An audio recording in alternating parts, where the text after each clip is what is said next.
பட்ட பகல பண்றதுல நீங்க 11 மணி நீங்க 12 மணி வரைக்கும் ஆளுங்களை பீச்ல உட்கார்ந்து லவ் பண்ண விடுறதுனால தான் இந்நேரத்துக்கு 12 மணி வரைக்கும் பீச்ல ஆளுங்க இருக்காங்க. நாங்க எங்க சேஃப்டிக்காக லேட்டா வரோம். நீங்க இப்பதான் விரட்டுனீங்க, அதனால தான் இப்ப நாங்க வந்திருக்கோம்.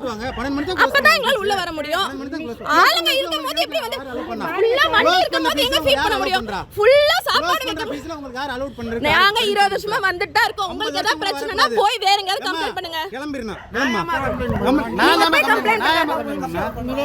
நீங்க தான் ஹராஸ் பண்ணிட்டு இருக்கீங்க. வரக்கூடாதுன்னா ஹராஸ்மெண்டா? ஆமா. நீங்க என்ன சொல்றீங்க? லேட்டா வந்தோனா லேட்டா வந்தாதான் ஹராஸ்மென்ட் நடக்கும்னு சொல்றீங்க. அப்ப நம்ம லேட்டா வரதுனால தான் ஹராஸ்மென்ட் நடக்குது. ஏன் வரீங்க? க்ளோஸ் பண்ணி இல்லனா பண்ண மாட்டாங்க. இல்லனா இவங்க எல்லாமே சேவ் பண்ணி அப்படியே சேவ் பண்றதா பாதுகாக்கறாங்க. இவங்க பாதுகாக்கறதா வேலை. பாதுகாக்கறதா வேலை. பாதுகாக்கறதா வேலை. இவங்க அப்படியே பாதுகாக்கறாங்க அப்படியே மக்களை. அதனால தான் நீ இவ்வளவு தைரியத்துல வரணுமா? சேவ் பண்றனால எல்லாரும் ஒரே ஆளுங்க தான் சார். நீங்க எல்லாமே ஒரே பீப்பிள் தான். நோ உங்களை நம்பி தான் வரோம். உங்களை நம்பி தான் வரோம். தெரியுமா? நீங்க உங்களுக்கு திரும்பி வரதுனால உங்க சேஃப்டிக்காக டெய்லி நான் வரேன். உங்களை நம்பி தான் நான் வரேன். லாக் டவுன்ல இருந்து உங்களை நம்பி தான் வரேன். நான் சொல்றேன் டெய்லி வரீங்களா? இத்தனை தான் சொன்னமா? சென்னை கடற்கரையில் நாய்களுக்கு உணவளிக்க வந்த பெண்களை காவலர்கள் மிரட்டும் வீடியோ தற்போது வெளியாகி பரபரப்பை ஏற்படுத்தி இருக்கிறது. இது தொடர்பான கூடுதல் தகவல்களை நமது செய்தியாளர் சுப்பிரமணியன் வழங்கிட கேட்கலாம். சுப்பிரமணியன் வணக்கம், என்ன நடந்தது? உங்க விரிவான தகவல்.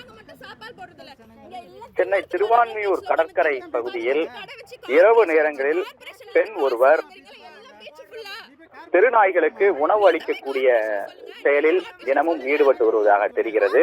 அதன் தொடர்ச்சியாக நேற்று இரவு அதே போல அந்த பெண் தனது திருநாய்களுக்கு உணவுகளை தனது உறவினர் பெண்ணோடு சேர்ந்து உணவு வைத்துக் கொண்டிருந்தார். அங்கு வந்த ரோந்து வாகனத்தில் வந்த போலீசார் இந்த பகுதியில் தெருநாய்களுக்கு உணவு வைக்கக்கூடாது என்று எச்சரித்திருக்கிறார். அது மட்டுமல்லாமல் அந்த பெண்ணிடம் வாக்குவாதத்திலும் ஈடுபட்டதாக தெரிகிறது. இதில் அந்த ரோந்து காவலர் தனது செல்போனில் வீடியோ பதிவு செய்திருக்கிறார். அதே போல அந்த பெண்ணும் தனது செல்போனில் வீடியோ பதிவு செய்திருக்கிறார்கள். 2 பேரிடையே வாக்குவாதம் என்பது ஏற்பட்டு இருக்கிறது. 1 மணி நேரமாக இந்த வாக்குவாதம் நிகழ்ந்ததாக கூறப்படுகிறது. தன்னை அரஸ்ட்மெண்ட் செய்யாதீர்கள் என்று அந்த பெண் பேசக்கூடிய வீடியோ காட்சிகளும் வெளியாகி இருக்கிறது. இந்த வீடியோ காட்சிகள் வெளியாகி இருக்கக்கூடிய சூழ்நிலையில் இது தொடர்பாக காவல்துறை உயர் அதிகாரிகள் துறை ரீதியான விசாரணை என்பதை நடத்தி கொண்டிருக்கிறார்கள்.